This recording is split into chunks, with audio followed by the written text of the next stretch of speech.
The American dream: to own your own home, purchase commercial real estate, or that Airbnb you always wanted. Owning and managing property has its benefits, but what happens when things go wrong or seem too unreal to be true? One man has seen it all. Lucas Thomas, CEO and founder of RHM Real Financial Planning, who stands ready to help you navigate the real and unreal parts of the real estate business.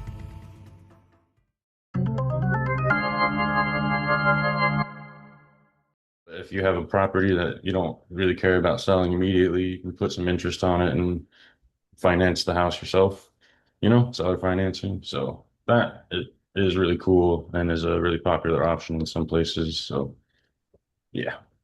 Yeah, but that's like the problem with lending. Lending technically exists in all three of the asset classes, right? Because that's what a bond is. Bond is basically bought and sold debt, that is against the company. A stock is ownership in the company versus bond is not a ownership in the company. So if you think of a bond, so bond is basically debt bought, resold, resold, bought, resold. So for example, if you buy a treasury bill or a bond from the US government, then technically you're buying debt from the government and then they're paying you a return. But essentially a bond is debt. The reason I don't include lending in the paper asset is because, it's one because when you buy a bond, you're not the one usually creating the debt. It's usually either someone else already created the debt and you're buying that debt post creation or post origination, as they say.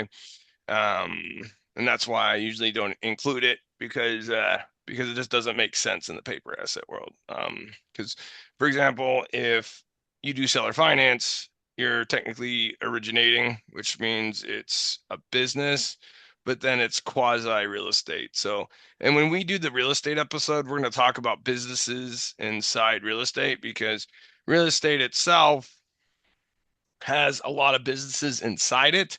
And because they're real estate based businesses, I don't really like they technically could be on the business side. But I have a very fine line between real estate business and like a normal business, right? And in general, usually I tell people a real estate business essentially has a lease or something that makes it that like it's not service. It's either so in a real estate business, you're either servicing the real estate business or you have a lease with the business. Like if you're a brick and mortar, you're technically a real estate business, right? Because if you're leasing space and selling coffee, right? So technically that's a real estate business. And that's for the thing with businesses and real estate. Sometimes they can be like the line can be very fine between the two. But yeah, basically and at the end of the day, it's either you have something that it's originated that's collateralized or uncollateralized. So in the real estate world, the collateral is usually real estate. In the business world, it's the business or it's the cash flow from the business. But lending is one of those weird ones that kind of it goes across all levels because that's the basis of basically the entire economy is lending. But essentially, I don't include lending or seller finance in the paper assets. Paper assets is basically somebody else creates something and then it's bought and sold on a secondary market. For example, crypto, a lot of people go, well, how's crypto a paper asset? I'm like, well, crypto's a paper asset because it's digital paper. It has a ledger. I mean, they literally use paper terms in crypto, right? It has an online ledger. Well, guess what? Ledger, paper. Got it. All right. It follows very similar rules as paper, right? It's basically paper. It's just digital paper. I mean, you can sit here and argue all day. Is a PDF a piece of paper? And I was like, dude, I just don't care anymore. But essentially, crypto is technically paper because it basically is digital paper. Um, but basically, so that's what we're going to talk about today. We're going to talk about crypto as a digital paper. We're going to talk about physical paper, and then we're going to talk about bonds and stocks, and pretty much, and probably life insurances are pretty much the main. They just make up paper, right?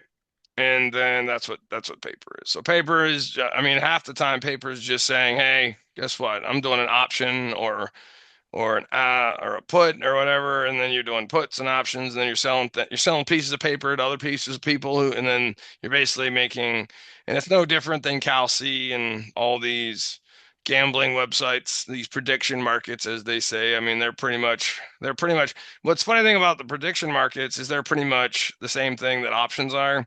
And that's basically the loophole they're using to maintain the fact that, they're gambling operations, but they're trying to be like, well, if options traders can do this, then why can't we do it for everything? And I'm just like, well, it's a loophole, but what do I know? I'm just a guy that thinks 2 + 2 is 4. So, but what do I know? But yeah, before we get into Calci, and I don't even remember. Oh, pulley market. I think that's the two major ones. We'll talk about them later.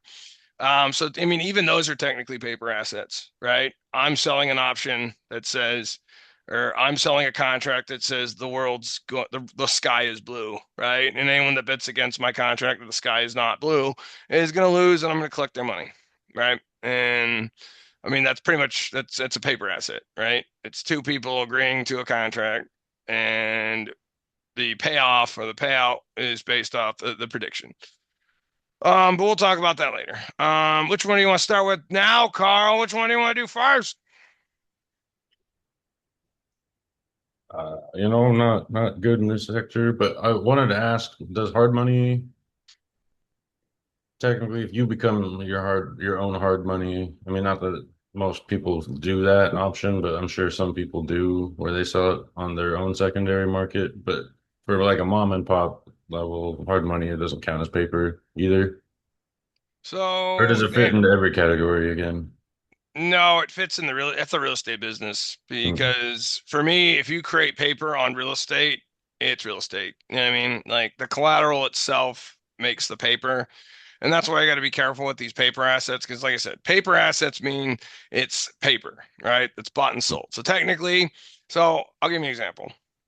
Whenever they create a mortgage, right? So if you do an FHA, VA conventional mortgage, right? They create paper.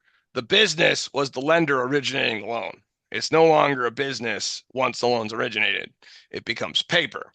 And then paper is then sold to institutional investors. And now it's paper, right? It's collaterally backed by real estate, but Mm. technically it's paper, right? And then that's what caused the 2008 financial crisis was basically people were originating bad loans, which then were then sold as paper to institutional investors, not knowing that the assets they were purchasing were toxic. And then when one thing went south, it basically ripped the whole system apart. But that's the thing, though, because and that's the problem with lending. Lending is usually so if you're a hard money lender, it's a business because you're originating it. However, if you generate hard money loans to then resell them, I mean, technically, at that point it becomes paper because you're just buying and selling paper. It's just being collateralized by a house. So that's why it can get very confusing very quickly because you can, at the end of the day, the piece of paper is just you buy the paper, right? Not the house or not, you know what I'm saying? So that's the key is paper becomes paper when it's being bought and sold between people, and what's Mm. beneath the paper, it no longer matters. You know what I mean? Gotcha. Okay. Yeah. So like I said, I could have 100 I could own 100 loans. And you think I care about what's the collateral? You know what I'm saying? I only care if the person stops paying. And then I'm like, oh no, all right, now we got to figure out how to get my money out of this paper, right? So, and that's the problem. That's like how you have to think of paper. Paper is when the underlying assets are no longer are no longer meaningful. It's all meaningless, right? So if I own 1,000 loans, do you think I care about 1,000 houses? Do you think I care where they are? Like, do you like nothing? It's all meaningless. It's all. I mean, the moment it becomes paper is I don't even know. Like, you don't even know what the asset is until you're like, oh man, they stopped paying, and then you got to go collect it, and then you're like, oh man, what am I collecting on? A boat? Oh, geez, where the hell's the boat? You know what I mean? Because you can have paper on boat. I mean, hell, I've seen paper on boob jobs. You know what I mean? Like that's a thing. Like you can get a loan to get a boob job. You know, like this boob job paper. Like you get a loan on anything. Like that's the thing with paper. Paper is a loan is lent money to then which then is then bought and sold between companies. You know what I mean? That's all paper is. It becomes its own asset. So another example is real estate paper, right? So anyone who's had a loan from the COVID 19 pandemic, they got those loans at 2.99 or 3%, right? They have 3 or 4%. So that's actually really valuable paper, right? And that's why people are doing assumptions. That's why people are actually doing seller finances on top of that paper, because then now you can have a 3, you could sell, you can put someone on a finance at 8. It's see that the paper itself is the asset. See what I'm saying? It's not the real estate, it's the paper that's the asset, you know? Yeah. Yeah. But the paper has to have some sort of value to then be bought and resold. So yes, technically a seller. So if you create a seller finance and resold it, it would then become paper. Hmm. Yeah. So paper is just an asset with collateral. That's it. So creating the problem is when you create paper, that's basically business.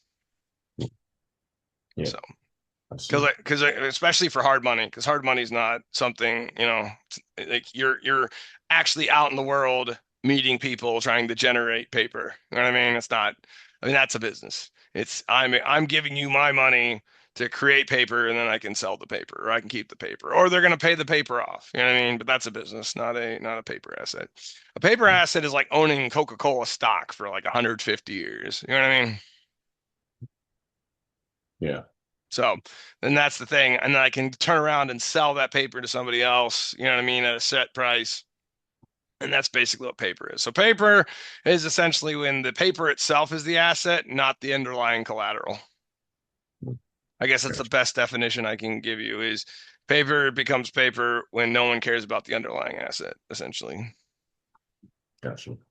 Yeah, because I don't buy paper and be like, oh, that's because I don't want the commercial building. I don't want the collateral. Like that's the key is when you're a paper buyer, you're like, I don't want that. I don't want the collateral. I'm not here for the collateral. I'm here for a return. I'm here for my paper return. And that's how there's actually an entire business buying distressed notes. So for example, you have a person who'll buy paper and then they'll go, well, I don't want to foreclose on anybody. I don't want to do anything. I don't want to have to hire attorneys. I don't want to do anything. That is a pure paper asset holder. He literally will sell the paper for pennies on the dollar, move on, go buy more paper. Right? He does not want to get a house back. That's not what paper people do. Paper people are like the moment the going gets tough, they offload the paper at a discount and then they move on to new paper. Like that's what paper is. Yeah. So yeah, but let's start with the stock market because that's my favorite punching bag. So the stock market's my favorite because it's funny. I've been punching. So I'm also a real estate guy, and I've been a real estate guy for my entire career. My entire company's basically built around businesses and real estate. So paper assets are usually my number one punching bag. But that's usually because paper is when you have too much money, and that's when paper always makes the most sense. But in most people, they don't, I mean, you can't just start in paper, right? Because you need X amount of dollars to then lend, or you need X amount of dollars to buy a certain amount of paper that makes sense. So paper is usually something that you get later on. In the beginning, you have to have real estate and businesses because that's how you make paper. That's how you make your money. And then people start feeding the system back with paper, right? Because paper is usually like you don't have to do much for paper. I mean, have you ever bought a stock, Karl? Yeah. Yeah, right. It takes, I think, a minute. You just pick it, you click a button, and it's almost seamless, and then it's bought and sold, and then now you own paper, right? Yep. And that's the thing with paper. Paper is easy. Paper is simple. And like that's why most people, when they realize, oh no, if I have a distressed piece of paper, I'm not going to keep that. I'm going to sell it to somebody, and they can have that money. If they want to make that 20 grand, then good on them. Like I don't care. I'm just going to foreclose. Like they can foreclose on those people, or they can foreclose on that building, and they can do whatever. I don't care. I'm moving on with my life. I made a bad decision. I'm going to sell the paper at a discount. Call it a day. Move on. And that's what people do. And that's just the key about paper. So the reason I punch paper assets so much is because paper assets is usually where all the fraud is. You know what I mean? So because it's I'm not saying it's easier. It's just much easier to defraud people with paper assets because it's just paper, right? There's no real underlying thing behind the thing, and it's really hard to prove that anything's real, which is why I like businesses and real estate because at the end of the day, it's like, well, there's a house, right? I mean, whether or not I bought the house at the right price, or if I did anything, I mean, that's unrelated to the fact that I still own a house. Whether or not I make money, at least I know my property's there, you know? So, but paper assets, I mean, you're basically just selling hypotheticals, right? And you're like, well, if you buy this stock, it could be worth $1 trillion tomorrow. And you're like, well, if you buy this bond, well, that's the thing with bonds. Bonds don't do that either because you don't buy a bond. You buy a bond because it's stable income or it's stable payback. But with stocks, it's like, oh no, we got to buy all these stocks. And I just read an article that makes it like I said, I've been paper or stocks specifically have always been my number one punching bag. And I just read an article the other month where essentially they did a study, and all the wealth created by the entire stock market was literally created by like 46 companies, like over the last 100 years. So 46 companies create all the wealth in the stock market, right? And they did the math, and it's like 3.65% something or other. So the other 96% of the stock market literally followed the same returns as a treasury bill, right? Think about that. You're basically investing in this giant thing, and only 4% of them actually create all the wealth. And the other 96, you took on all this risk to basically get a treasury bill return. You know what I mean? And that's what blows my mind about it. It's like, people who day trade, and those day traders are usually the ones who are day trading those 46 companies. That just kind of just goes to show you that, stock market's not my favorite way to do wealth. I view the stock market as a glorified bank account, and most of the time people just go into S&P 500 and they get their 5 to 10% return annually. And the funny thing is, those 5 to 10% that you make is probably on mostly those 46 companies. So it's all kind of um, what a boring industry, right? The only other exception to these rules, there are exceptions. Usually and that's what people do now is they buy the dip, right? So everybody buys the dips now. And that's actually the most horrifying thing of the stock market is that's just the rule of law now in stocks. If there's a dip, people buy. And that's why there hasn't really been a crash or a deduction. Because anytime, I mean, we just have so much money in that system where basically if it goes down, somebody just pumps it back up. So it's like this is like the longest bull market in the history of the world. And essentially it's because it's the pump and dump that just keeps getting pumped. Like and there's always somebody that's like, oh no, we can pump it higher, and it gets pumped and pumped and pumped. And I'm over here, and all the normal, stock people are all kind of like, hey, it's not supposed to do this. But that's the thing. It's not the system's not being controlled by the smart people anymore. It's being controlled by the dumb money, and the dumb money is just pumping, pumping, pumping, pumping because, to the moon, diamond hands to the moon, guys. Anyway, that's my opinion of the stock market is diamond hands to the moon until you smack right into it and explode in a billion pieces. But that's life. um, and that's why I'm not heavily invested in the stock market because yeah, I mean maybe I'll invest when it all collapses. That's like I said, I'm more of a fire sale guy. When there's blood in the streets and everything's on fire, that's usually when I'll buy everything. I'll be like, hey, that thing that's worthless to you today. Well, I'm going to take all those, and that's usually my model. So, fingers crossed. Financial devastation. There you go. So basically, that's your stock market. It's funny because I've been preaching this for years, and it turns out what I've been preaching for years, they kind of just proved last month that essentially it's a glorified bank account, and the S&P 500 know exactly which ones they're supposed to go into, and everything else is basically a treasury bill. And that's why I don't diversify that much in the stock market. Bonds, on the other hand, are a completely different story because you can buy bonds, and bonds are stable payouts, which means if you have a ton of money and you want X amount of return, then you got to buy certain bonds at this price. You got to buy certain bonds at that price.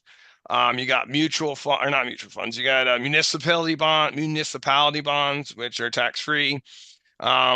bonds are like, if you have a lot of money, bonds are just an easy, quick way to just get stable, regular income. Stock market is for the people who are, they want risk. And as long as you follow, you could be a day trader. But like I said, I read another article recently that out of the day traders, only about 5% of the day traders make money. So it's like an extraction system where basically 95% of the day traders feed the money to the 5%. So, and there's another system, I'm not really keen on.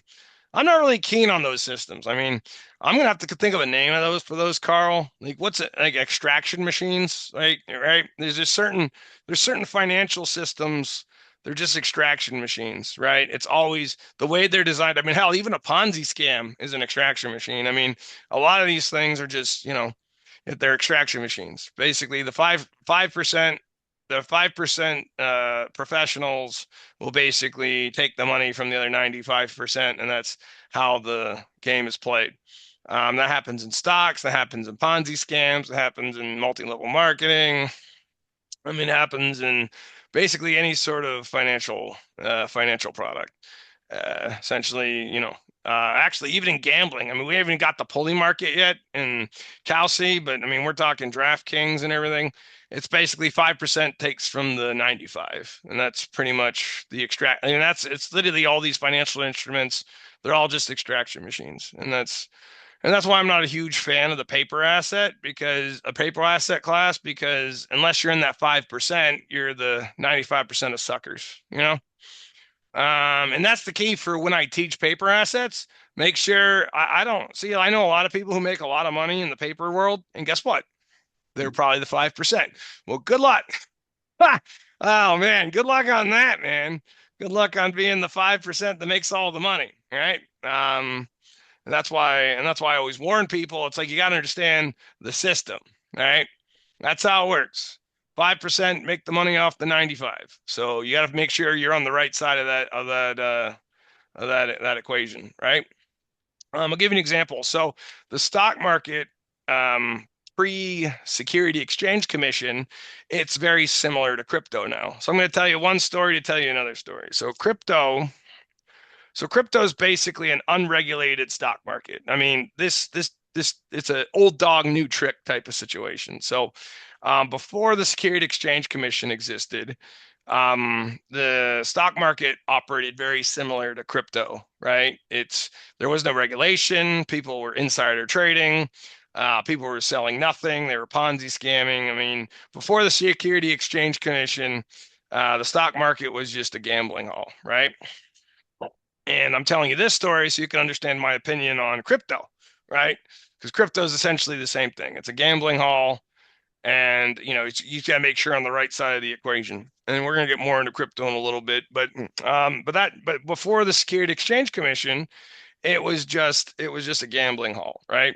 And then the Security Exchange Commission came in and started regulating it. And then it became professionals who ran the system, right? But now we're back to gambling hall, right? So even the stock market and it being regulated, diamond hands to the moon, it's also lost its mind. So don't get me wrong, crypto. Don't get me wrong, crypto is unregulated and lost its mind, and then now the stock market right now has lost its mind. So, but that's the thing. Without regulation, they become gambling halls, and you just don't know when the music's gonna stop, and we don't know either. But like I said, fingers crossed. But yeah. So let's talk about crypto now. Crypto, Karl, I what's your got opinion on crypto? I actually have one final thought about the stocks. I know I saw a video, but there's foreign stock exchanges. Obviously, they're not only just traded on R4X, but do you have any? I don't really know a whole lot about it other than it's just about as awful as ours. Like, I think wherever stocks get involved, there's just not a right or a wrong way to do it because people will just be looking for exploits, you know. Oh, yeah. Actually, if Garden Theory of Investment. So, yeah, so I sell a coaching program called the Garden Theory of Investment. So, I'm not a get rich quick guy. I'm a guy who likes to, if anyone has ever gardened before, gardening is awful. right? It's you got pests, you got the sun, you water too little, you water too much, like, and then you kill the thing, and then you just feel so bad, and then you can't not kill things, right? So my entire investment philosophy is like gardening, right? And people all get confused by that, but I'm like, you need to garden, and then you'll understand the frustrations of trying to get wealthy. You need to find the right soil. You need to plant the right seed. You need to water it correctly. You got to nurture the thing. You can't just you know, you got to love it. You got to love the thing, but then you have to have all this interest, right? And that's what I tell people all the time. It's like Warren Buffett used to say, if you don't understand it, don't invest in it. Same thing with me. Like if once, I mean, if you don't understand how to garden, then you shouldn't be, you know, building a business, or you shouldn't be doing this. Like you need to understand the nuances of, well, of all the little the ingredients of, you know, growing a plant. Um, and that's why I use a lot of gardening in my investment theory, because, you know, I buy a house, I fix the house up, I rent the house, I find, and that, you know what I mean? It's no different than a garden, right? What's your garden? Well, I like to garden Airbnbs. Great. I personally can't stand Airbnbs. They're not my style. Like I do long-term rentals, right? And then I know some people they'll do hard money. That's like that's their garden. They just garden people who want to grow their trees, which is just fix and flipping. You know what I mean? It's all just kind of growing your garden, and the customer base that you build in that garden is usually, you know, you need to know the intricacies. And this goes into my niching. Like the best way to make money in real estate or anything really is to find a niche and just work that niche, and don't really need to go outside that niche. The only reason you go outside a niche is if you've gotten so good at this niche and you want to add on to make even more money on another niche, or B, your original niche dies and then you gotta, you know, go. I mean, because you can't just, because I mean that's a perfect gardening example, right? For example, you know, I might be growing one of the, you know, a cash crop, and next thing you know, that cash crop isn't popular anymore. It doesn't make no money. So now I have to grow something else, you know?